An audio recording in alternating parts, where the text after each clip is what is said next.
कफ, बलगम, सर्दी, जुकाम, गले में खराश, खांसी, बहुत तरह के ये कफ रोग बहुत परेशान करते हैं। किसी किसी को तो एक बार खांसी हो गई तो एक एक महीना, दो दो महीना बीत जाता है, खांसी ठीक ही नहीं होती। उसके लिए कई तरह के सिरप पीते रहते हैं। और ये जो कफ सिरप जितने भी आते हैं इनमें भयंकर केमिकल्स होते हैं।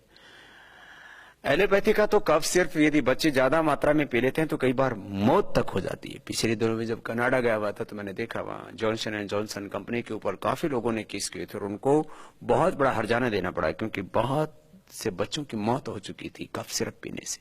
बच्चों को इन कफ सिरप से बचाइए, बच्चों को च्यवनप्राश खिलाइए। बच्चों को यदि जो है खांसी हो गई तो उनको स्वासारी लिक्विड हम बनाते हैं प्रवाही पीने के लिए, वो सिरप पिलाइए, आयुर्वेदिक सिरप।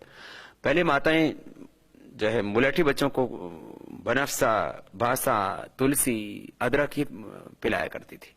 अब भूल गए हम अपनी परंपरा। तुलसी के पत्तों का रस 1-2 बूंद, अदरक का रस 1-2 बूंद, थोड़ा सा शहद मिलाया, चटा दिया, ये खांसी के लिए बड़ा उपयुक्त होता है। जिनका भी गला खराब रहता है, मुलेठी, काली मिर्च, मिश्री मुंह में डाल करके चूसने, ये गले के लिए बहुत अच्छा होता है। और गले के लिए बहुत अच्छा होता है, हम अंगूठे के नीचे से यहां से दबाते हैं, गले के लिए और थायराइड के लिए, दोनों के लिए। और भस्त्रिका, कपालभाति, उज्जाई और अनुलोम विलोम प्राणायाम। प्राणायाम का सीधा असर हमारे रेस्पिरेटरी सिस्टम पर पड़ता है।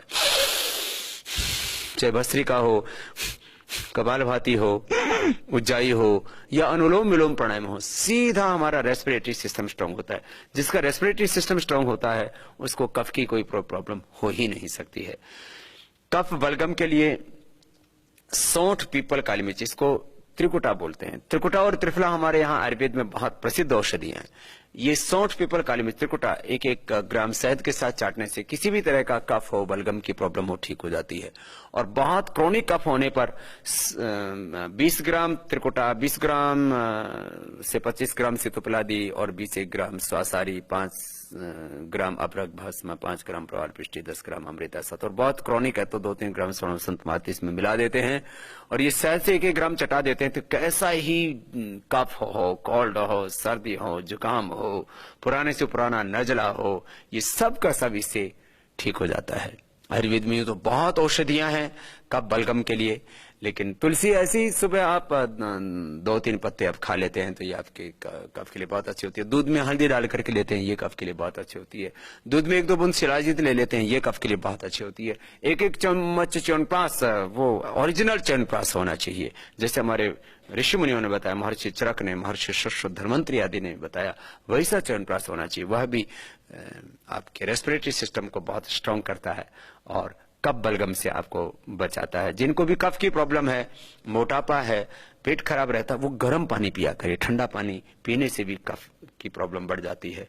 और जिनको कफ की प्रॉब्लम है वो चिकनाई से बचें, चिकनी चीजों से बचें, घी और तेल से बचें, दूध में भी हल्दी डाल करके लें और चाय के तौर पर आप दिव्य पेय का सेवन करें।